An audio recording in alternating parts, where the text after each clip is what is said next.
Hello everyone. तो ये third video है इंटीग्रेशन का। इससे पहले दो वीडियोस आ चुके हैं। एक में हमने बेसिक्स कवर किया है और एक में हमने मेथड ऑफ सब्स्टिट्यूशन सीखा है। ठीक है, तो आज हम उन्हीं पे कुछ क्वेश्चंस करेंगे नेक्स्ट मेथड सीखने से पहले। तो चलिए स्टार्ट करते हैं। तो यहाँ मैंने दो क्वेश्चन लिखे। फर्स्ट क्वेश्चन है 1 sine of x minus A into cos of x minus B, इसका इंटीग्रेशन करना है। और सेकेंड क्वेश्चन है 1 देखो यहाँ पे साइन कॉस है, यहाँ कॉस कॉस है, मतलब यहाँ डिफरेंट है। देखो यहाँ साइन कॉस, यहाँ पे कॉस कॉस, यानी सेम सेम, दोनों फंक्शन सेम है। भले यहाँ पे एंगल अलग अलग है लेकिन फंक्शन सेम है। कॉस कॉस, यहाँ फंक्शन डिफरेंट है। ठीक है, तो ये क्वेश्चन इसलिए लिया मैंने क्योंकि देखो जब भी इस टाइप का कोई क्वेश्चन आए, जब भी सेम सेम हो तो याद रखना कि सेम सेम में साइन से मल्टीप्लाई डिवाइड करना है और डिफरेंट में कॉस से मल्टीप्लाई डिवाइड होगा। ठीक है, सेम सेम में साइन से मल्टीप्लाई डिवाइड करना है और डिफरेंट में कॉस से मल्टीप्लाई डिवाइड करना है। ठीक, तो इतना आपको अगर पता है तो अभी इस टाइप के दोनों क्वेश्चन सॉल्व कर ले जाओगे। तो इसलिए मैंने एक डिफरेंट वाला लिया, एक सेम वाला केस लिया। तो पहले इसको सॉल्व करते हैं। देखो मैंने बोला डिफरेंट में कॉस, सेम सेम में साइन। तो यहाँ डिफरेंट है, एक साइन है एक कॉस है, तो मेरे को किससे मल्टीप्लाई करना है? कॉस से मल्टीप्लाई करना है। ठीक है, तो पहले तो मैं कुछ चीज़ें एज इट इज़ लिख देता हूँ। जैसे ये एज इट इज़ रहेगा, इसको कुछ चेंज नहीं करना है, इसको भी चेंज नहीं करना है। ठीक है, मल्टीप्लाई किससे करना है? डिफरेंट है तो कॉस से। अब कॉस के साथ एंगल में क्या रहेगा? जो यहाँ के कॉन्स्टेंट्स हैं। देखो कॉन्स्टेंट क्या, ए और बी, तो ए और बी रहेगा और बीच में ऐड रहेगा कि सब्ट्रैक्ट रहेगा। तो देखना है कि यहाँ पे माइनस हो रहा है तो माइनस के फॉर्म में लिखो, तो cos of A minus B. ठीक है, तो cos of A minus B से हमको मल्टीप्लाई करना और डिवाइड करना है। तो डिवाइड वाला ये रहा, मैं मल्टीप्लाई वाला अंदर लिख देता हूँ, कुछ फ़र्क नहीं पड़ेगा। Cos of A minus B. ठीक है, ये हो गया first step, cos of A minus B से मल्टीप्लाई और डिवाइड। ठीक है, अब थोड़ा सा मैनिपुलेशन करना पड़ेगा हमको।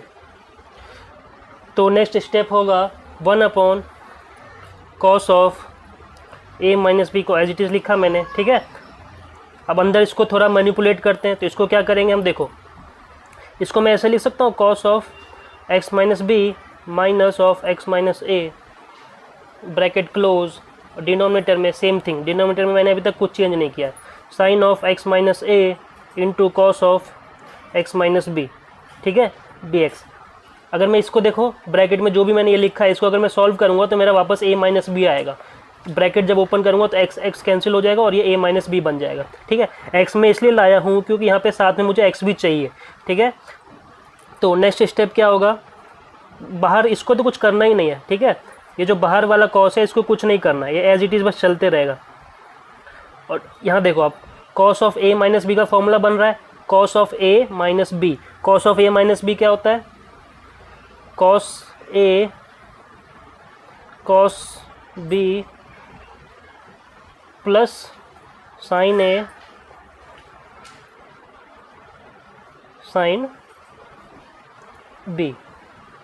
ठीक है, और डिनोमिनेटर में सेम चीज़, डिनोमिनेटर में सेम चीज़, sine of x minus A into cos of x minus A. ठीक है,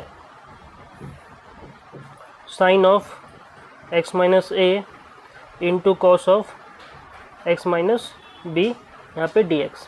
ठीक है,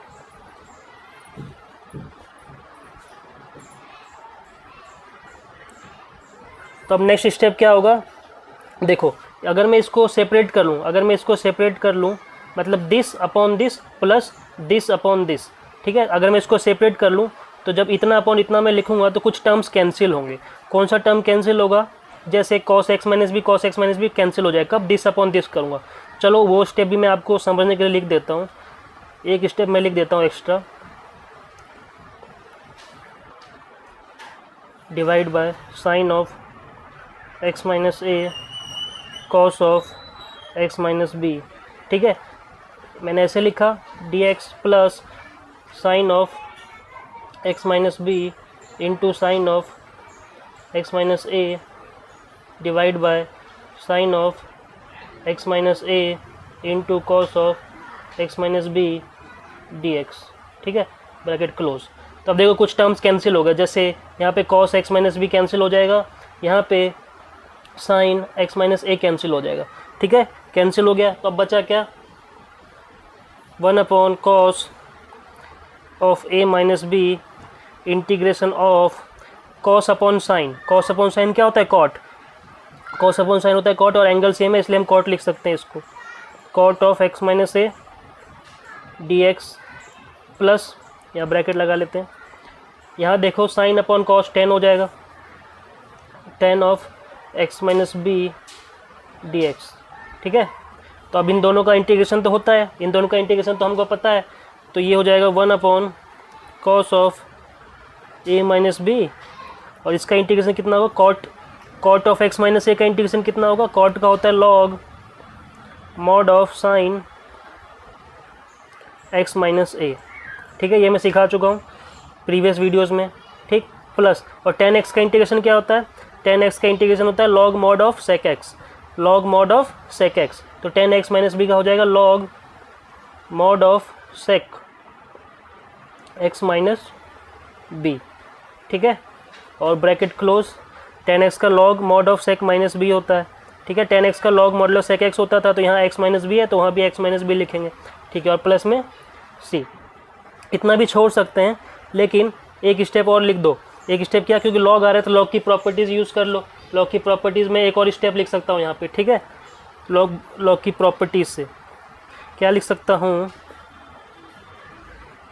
log of A plus log of B, जो हो जाता है log of A into B. तो ये दोनों मल्टीप्लाई हो जाएगा, तो मल्टीप्लाई हो जाएगा तो ये हो जाएगा log of x minus A into sec X minus B लिख सकता हूँ यहाँ इंटू में, लेकिन सेक होता है 1 अपॉन कॉस, तो नीचे चला जाएगा, ये ऐसे हो जाएगा। ठीक है, तो ये हुआ इस क्वेश्चन का फाइनल आंसर। आई होप ये समझ आया होगा। ठीक है, तो अब मैं इसको थोड़ा क्लीन करता हूँ और देखता हूँ सेकंड क्वेश्चन कैसे सॉल्व होगा। तो अब सेकंड क्वेश्चन में देखो, यहाँ सेम है, मैंने बोला था सेम में साइन से मल्टीप्लाई डिवाइड करेंगे, तो इसको यहाँ सॉल्व करते हैं। देखो डिनोमिनेटर तो सेम रहेगा, cos of x minus A into cos of x minus B. ठीक है, ये सेम रहेगा। मल्टीप्लाई डिवाइड किससे करना है? साइन से, क्योंकि सेम में साइन से होगा। ठीक है, और आर्गुमेंट में यानी एंगल में वही चीज़ लिखना है, ए माइनस बी, यहाँ भी sine of A minus B.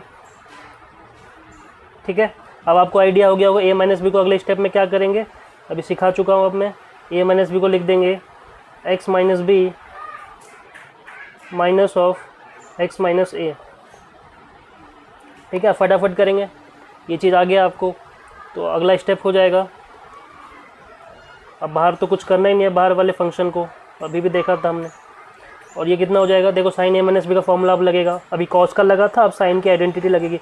Sign A minus B क्या होता है? Sine A cos B. ठीक है, फिर cos A sine B, sign की आइडेंटिटी रहती है। अब मैं डायरेक्ट एक स्टेप स्किप कर रहा हूँ, जो मैंने सेपरेट वाला किया था। ठीक है, बीच में माइनस होता है, मैं सेपरेट वाला साथ के साथ अब सेपरेट कर देता हूँ।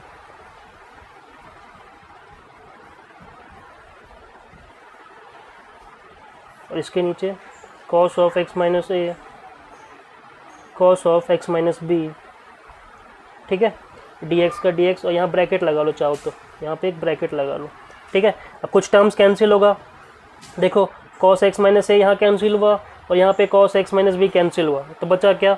1 upon sine of A minus B integration of, यहाँ बचा साइन अपॉन कॉस, जो कि होता है 10।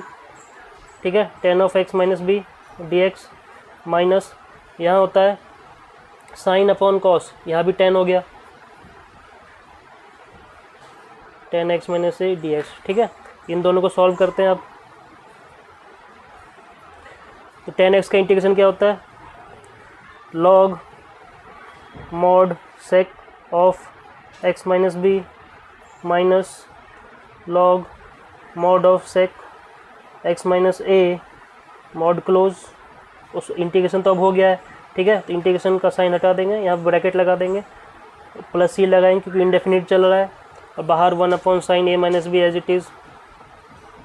ठीक है, अब देखो एक लाइन और सॉल्व हो सकता है क्या? अभी सेक में आंसर है, मैं कॉस में लिख सकता हूँ आंसर, हमेशा आंसर सिंपलेस्ट फॉर्म में लिखना चाहिए, और लॉग की प्रॉपर्टी भी लग रही है। तो लॉग की प्रॉपर्टी कौन सी लग रही है? Log A minus log B. Log A minus log B क्या होता है? Log A by B. तो log A by B A by B मतलब sec of x minus B upon sec of x minus A plus सी, ठीक है। लेकिन अभी सेक में मैं चाहूँ तो कॉस में लिख सकता हूँ। कॉस में अगर मैं लिखूँगा तो ये क्या हो जाएगा, कॉस में अगर मैं आंसर लिखना चाहूँ तो कॉस में हो जाएगा ये cos x minus A upon cos x minus B, ठीक है। क्योंकि सेक कितना होता है 1 अपॉन कॉस, तो जब करेंगे तो रेसिप्रोकल हो जाएगा। तो ये हुआ इस क्वेश्चन का फाइनल आंसर। तो आई होप आपको दोनों क्वेश्चन समझ आए वो, डिफरेंट में और सेम में। सेम में क्या करेंगे, साइन से मल्टीप्लाई डिवाइड करेंगे, डिफरेंट में क्या करेंगे, कॉस से मल्टीप्लाई डिवाइड करेंगे, ठीक है। अब सेम में यहाँ पे मैं साइन भी लिख सकता था। अगर मैं साइन लिख देता नीचे, यहाँ पे लिख देता साइन एक्स माइनस ए साइन एक्स माइनस बी, तो नीचे सब में साइन चलता नीचे, ठीक है। मल्टीप्लाई डिवाइड अभी भी साइन से ही होता है, क्योंकि अभी तो मैंने सेम बोला। अगर दोनों जगह में साइन लिख दूँ तो सेम हो गया। तो सेम के केस में हमेशा साइन से मल्टीप्लाई करेंगे, ठीक है, भले कॉस हो या साइन हो, ठीक। और डिफरेंट में कॉस से मल्टीप्लाई डिवाइड करेंगे, ओके। नेक्स्ट क्वेश्चन है integration of x cube upon x plus 2। तो इसको कैसे सॉल्व करेंगे, देखो न्यूमरेटर में एक्स क्यूब है और नीचे एक्स प्लस 2 है। न्यूमरेटर की डिग्री डिनोमिनेटर से ज़्यादा है, ठीक है। मैं डिवाइड भी कर सकता हूँ या बिना डिवाइड अगर सॉल्व करना है तो देखो कैसे अप्रोच होना चाहिए। यहाँ पे है एक्स की पावर 3, ठीक है, प्लस 8 को मैंने ऐड और सब्ट्रैक्ट कर दिया। 8 को मैंने ऐड और सब्ट्रैक्ट क्यों किया, नेक्स्ट स्टेप में बताता हूँ। देखो जब इसको मैं सेपरेट करूँगा तो ये कुछ ऐसा हो जाएगा, एक्स क्यूब प्लस 8 को लिख सकता हूँ 2 का क्यूब, ठीक है, divided by x plus 2 d x. उसके बाद minus integration of 8 upon x plus 2 d x, ठीक है। तो अब देखो यहाँ पे क्या A cube plus B cube की आइडेंटिटी बन रही है। A cube plus B cube की आइडेंटिटी क्या होती है, A plus B A square plus B square minus A B, ठीक है। और नीचे एक्स प्लस 2 पहले से था, यहाँ हो गया D X minus 8 upon x plus 2 d x, ठीक है। देखो यहाँ तो ये टर्म कैंसिल हो गया, तो अब सिंपल सा इधर x square minus 2x plus 4 बचा डी एक्स माइनस 8 को मैं बाहर लिख सकता हूँ, कांस्टेंट है, तो ये हो गया 1 upon x plus 2 d x, ठीक है। तो इसका इंटीग्रेशन तो इजी है, कितना हो जाएगा x cube upon 3 minus 2 x square upon 2, यहाँ पे 2 कैंसिल हो गया, प्लस ये हो गया 4x, ये हो गया माइनस 8। 1 अपॉन एक्स प्लस 2 का कितना होता है, log mod x plus 2 plus सी, ठीक है। 1 अपॉन एक्स का लॉग ऑफ मॉड एक्स होता है, तो 1 अपॉन एक्स प्लस 2 का मॉड एक्स प्लस 2 होगा, ठीक है। कंफ्यूज मत कर जाना कि 1 अपॉन एक्स प्लस 2 का मैंने मॉड एक्स प्लस 2 कैसे लिख दिया, सिंपल है। सब्स्टिट्यूशन मेथड से एक्स प्लस 2 को मैं टी ले लूँगा तो डी टी कितना आ जाएगा, डी एक्स आ जाएगा। तो ये कितना हो गया 1 अपॉन टी डी टी। तो 1 अपॉन टी का होता है log mod T plus C, तो ये हो गया log mod x plus 2 plus सी, ठीक है। तो 1 अपॉन एक्स प्लस 2 का सीधा लॉग मॉड एक्स प्लस 2 लिख सकते हैं, ठीक है। 1 अपॉन कोई भी लीनियर हो, 1 अपॉन लीनियर तो लॉग ऑफ एक्स प्लस 2। अगर यहाँ पे 2 लिखा होता कि 1 अपॉन 2x प्लस 2 का क्या होगा, तो यहाँ पे 2 आ जाता, ठीक है। तो यहाँ पे 2 dx आता, तो dx की वैल्यू हो जाती dt बाई 2, dx की वैल्यू हो जाती dt बाई 2, तो यहाँ पे एक 2 का फैक्टर आ जाता है, एक 2 वाला फैक्टर, ठीक है। उस केस में अगर x का जो कोफिशिएंट होता है वो यहाँ पे आता है। अगर मैं x का कोफिशिएंट 1 ले लूँ, x का कोफिशिएंट 1 ले लूँ, यानी कि x प्लस 2 ले लूँ, तो 1 अपॉन 1 हो गया ना। x का कोफिशिएंट जो है वो साथ में यहाँ पे आ जाता है डिवाइड में, सिंपल। अभी x का कोफिशिएंट 1 था तो यहाँ 1 था, वो हो के भी नहीं दिख रहा था, ठीक है। 1 तो लिखो ना लिखो बात बराबर है, लेकिन जब मैंने x का कोफिशिएंट 2 कर दिया तो ये 1 अपॉन 2 देखो दिख रहा है यहाँ पे, ठीक। तो सिंपल, यहाँ तो खैर x का कोफिशिएंट 1 है तो यहाँ पे डिवाइड में 1 है, और 2 होता है 2x प्लस 2 होता है तो यहाँ पे 2 से डिवाइड हो जाता है, ठीक है। आई होप समझ आ गया होगा ये भी आपको। तो अब मैं इसको इरेज करता हूँ। तो नेक्स्ट क्वेश्चन है, फोर्थ वाले पार्ट को सॉल्व करते हैं। देखो फोर्थ वाले पार्ट में क्या है, न्यूमरेटर और डिनोमिनेटर दोनों की डिग्री बराबर है।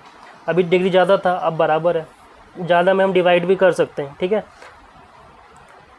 तो इसको कैसे सॉल्व करेंगे, ऊपर एक्स स्क्वायर था ही, देखो साथ में 5 है तो इसमें 5 ऐड और सब्ट्रैक्ट कर लो, 5 मैंने ऐड और सब्ट्रैक्ट कर लिया, ठीक।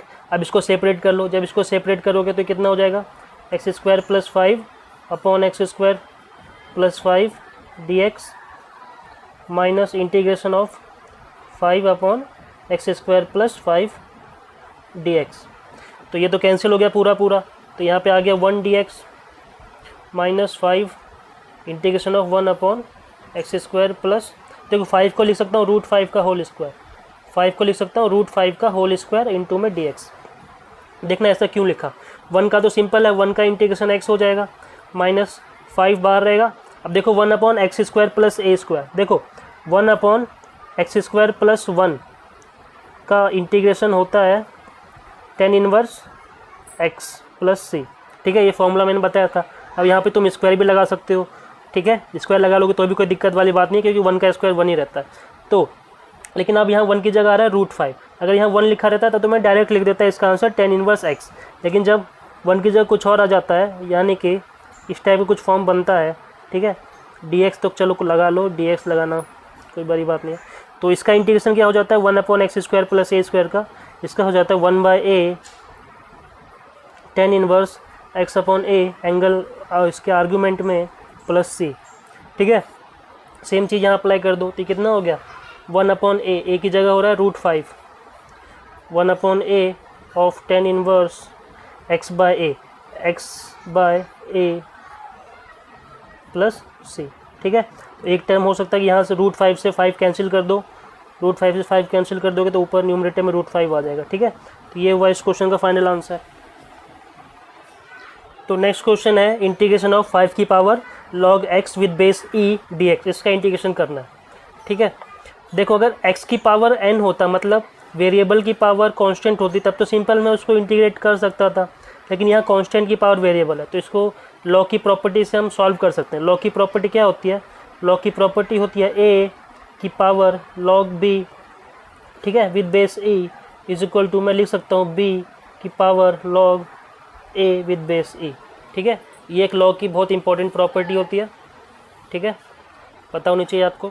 तो मैं यहाँ पे यूज़ कर सकता हूँ उसको, अगर मैं उसको यूज़ करता हूँ तो ये मेरा कितना हो जाएगा, ये हो जाएगा x log with base e की पावर 5 dx, ठीक है। तो अब वेरिएबल की पावर कांस्टेंट हो गया, तो यहाँ तो अब मैं डायरेक्ट लगा सकता हूँ क्या, इंटीग्रेशन ऑफ x की पावर n की आइडेंटिटी, x की पावर n की आइडेंटिटी पता है ना, x की पावर n+1 अपॉन n+1, ये तो पता होगा आपको, ठीक है, प्लस सी लगा देते हैं यहाँ पे, तो कितना हो जाएगा x की power log of 5 + 1 with base e upon log 5 with base e + 1 और यहाँ पे प्लस सी, ठीक है। 2 लाइन का सॉल्यूशन था, बस ये प्रॉपर्टी बतानी थी मुझे आपको, क्योंकि ये प्रॉपर्टी इंपॉर्टेंट है, ठीक है।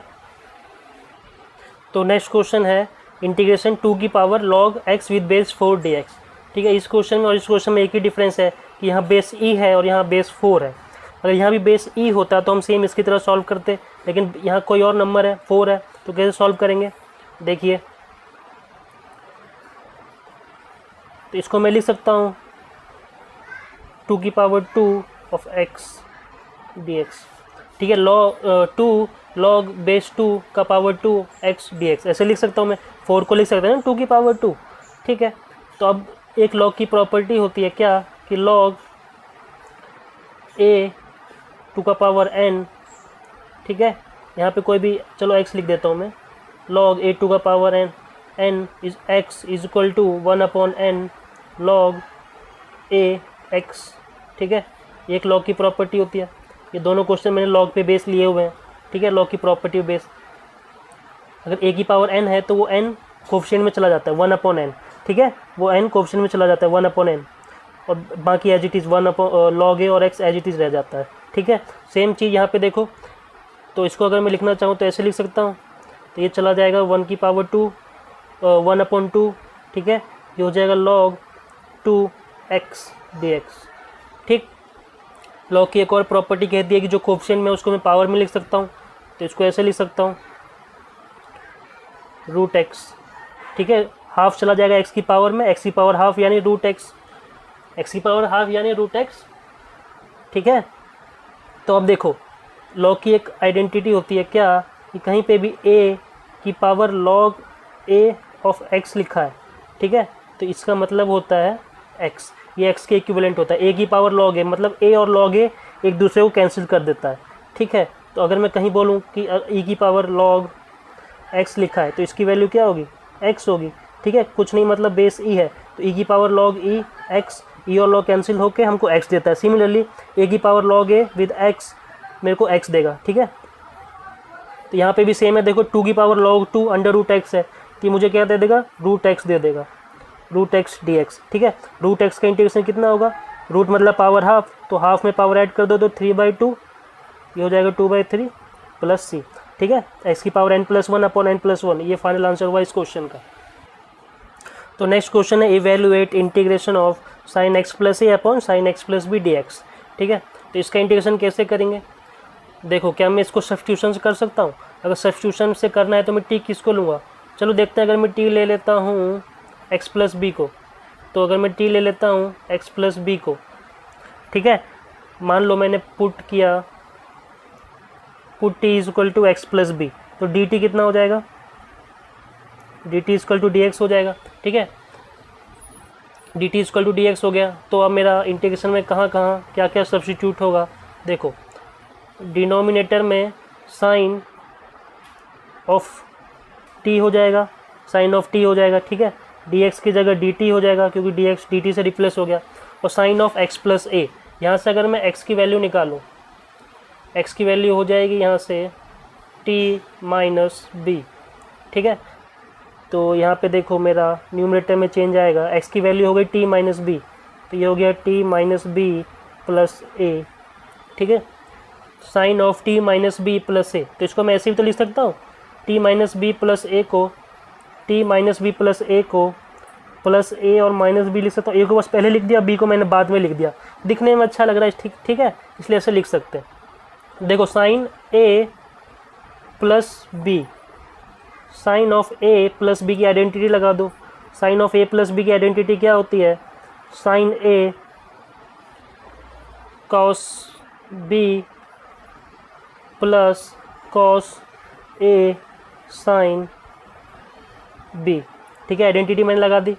डिनोमिनेटर में क्या है, साइन टी, चलो मैं सेपरेट भी कर ही देता हूँ एक ही साथ, एक ही लाइन में सेपरेट भी कर देता हूँ। यहाँ पे आ जाएगा डी टी, यहाँ पे भी आ जाएगा साइन टी, सेपरेट भी मैंने चलो साथ में ही कर दिया, ठीक है। तो अब देखो साइन टी कैंसिल और यहाँ पे कॉस अपॉन साइन कॉट हो जाएगा। तो नेक्स्ट लाइन होगी मेरी, नेक्स्ट लाइन होगी cos a minus B d t plus ये हो गया cot t into sine of A minus B d T, ठीक है। देखो अब तो इंटीग्रेशन करना है कॉस का। कॉस का इंटीग्रेशन सबको पता है साइन होता है, लेकिन यहाँ पे नहीं होगा, कॉस का साइन यहाँ पे नहीं होगा। क्यों, क्योंकि ये cos of A minus B है, ये पूरा कांस्टेंट है, ठीक है। साथ में डी टी लिखा है, डी टी लिखा है मतलब यहाँ पे टी वेरिएबल होना चाहिए, लेकिन क्या इस कॉस के फंक्शन में कहीं पे टी है, नहीं, कहीं पे भी टी नहीं है, ठीक है। वो कांस्टेंट की तरह बिहेव कर रहा है। वो सिंपल उसको मैं ऐसे लिख सकता हूँ, cos of A minus B integration of 1 D T, ठीक है। उसका मीनिंग ये हुआ क्योंकि इसमें कहीं भी टी है ही नहीं, टी है नहीं तो इसका कॉस का साइन कर ही नहीं सकते, ठीक है। ये कांस्टेंट है और कांस्टेंट तो बाहर आ जाता है, ठीक है। प्लस यहाँ भी देखो साइन ए माइनस बी बाहर रख लेंगे, साइन ए माइनस बी को मैंने बाहर रख लिया, इंटीग्रेशन हो गया कॉट टी डी टी, ठीक है। तो सिंपल 1 का इंटीग्रेशन कितना होगा टी, तो ये हो गया T into cos of A minus B plus यहाँ पे कॉट टी का इंटीग्रेशन क्या होता है, कॉट टी का इंटीग्रेशन होता है log mod sine t plus सी, ठीक है। अब बस टी की वैल्यू डाल दो, टी की वैल्यू क्या थी एक्स प्लस बी, तो ये हो गया x plus b cos a minus B plus sine A minus b log mod sine of x plus b mod close plus सी, ठीक है। ये हुआ इस क्वेश्चन का फाइनल आंसर। आई होप आपको समझ आया होगा, ठीक है। तो इस वीडियो में इतना ही, नेक्स्ट वीडियो में और क्वेश्चंस में लेके आऊँगा अच्छे अच्छे, ठीक है। तब तक वेट कीजिए आप, ओके।